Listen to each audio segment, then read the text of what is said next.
É uma alegria, colegas, poder participar novamente, agora nesta série sobre os reis. É interessante que, ao nós notarmos e ver todos os colegas apresentando aqui, nós temos mais experiências de reis que não foram fiéis a Deus do que aqueles que serviram a Deus fielmente. A mim coube falar sobre um rei que reinou muito pouco no Reino do Norte em Israel, filho de Jeroboão. Seu nome, Nadab. É interessante, esse nome é o generoso e parece que ele não teve muita coisa de generoso. O texto apresentado tem poucos versos, está ali em 2 Reis, no capítulo 16, dos versos 25 a 32.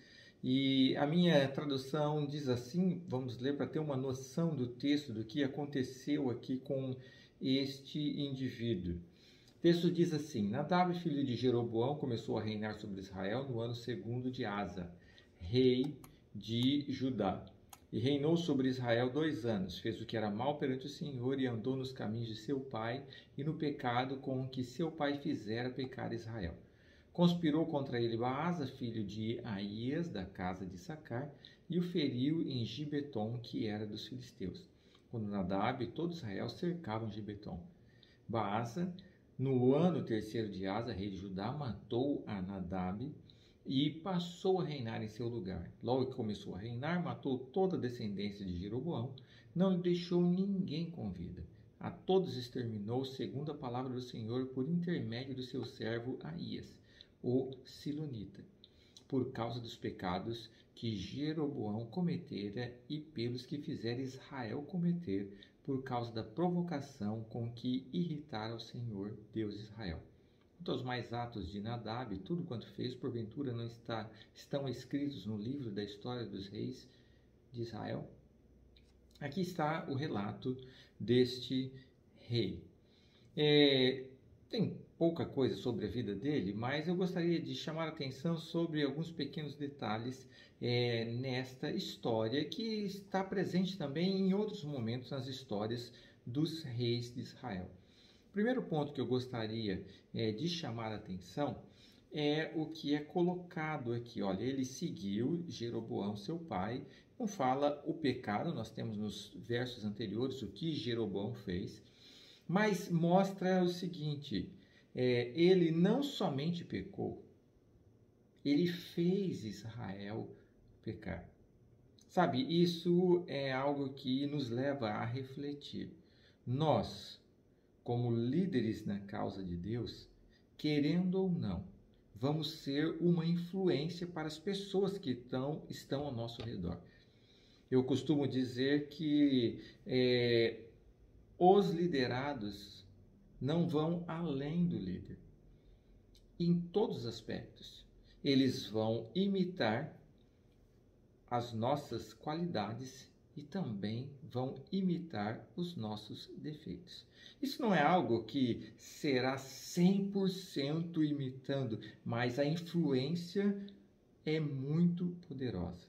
E nós somos convidados por Deus para sermos suas testemunhas. O mundo vai realmente conhecer que existe um Deus, existe um Salvador, existe perdão de pecados, existe o poder do Espírito para se ter uma nova vida em Cristo, quando nós mostrarmos a esse mundo que esse Deus é real para nós, que nós vivemos ao lado desse Deus cada momento e entregamos a nossa vontade ao Espírito Santo, e aí ele pode operar em nós o querer e o efetuar. Quando isso não acontece, o resultado pode causar problemas, levar pessoas a não considerarem o Deus verdadeiro e se rebelarem contra esse Deus, como foi o caso de Nadab. Outro ponto que me chama a atenção nessa história é que às vezes nós olhamos as coisas acontecendo e dizemos assim: aonde está Deus? Será que Deus não está vendo a maldade? Davi, em alguns salmos, ele fala isso também.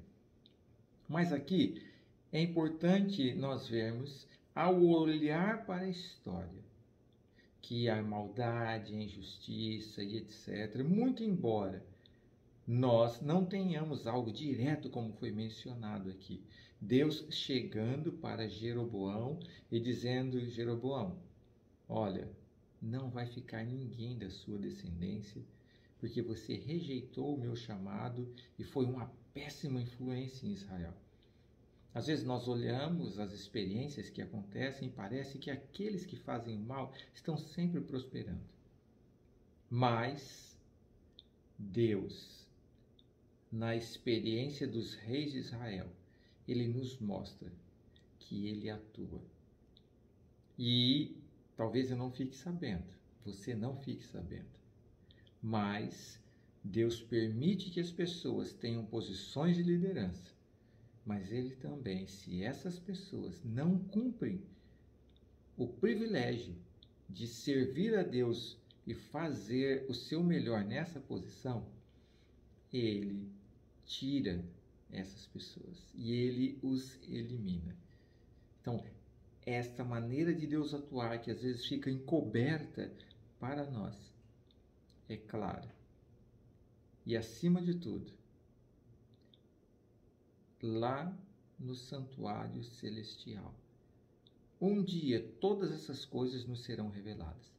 É por isso que Davi, quando estava se debatendo com as injustiças, ele disse: quando eu entrei no santuário, eu entendi. Ele entendeu o juízo de Deus. Ele entendeu que talvez aqui nesse mundo ele não veja justiça. Muitas pessoas que morreram no tempo de Jeroboão não viram a justiça de Deus. Não ficaram nem sabendo da profecia do profeta Aías, dizendo que Jeroboão e sua casa seria eliminada porque rejeitaram a Deus.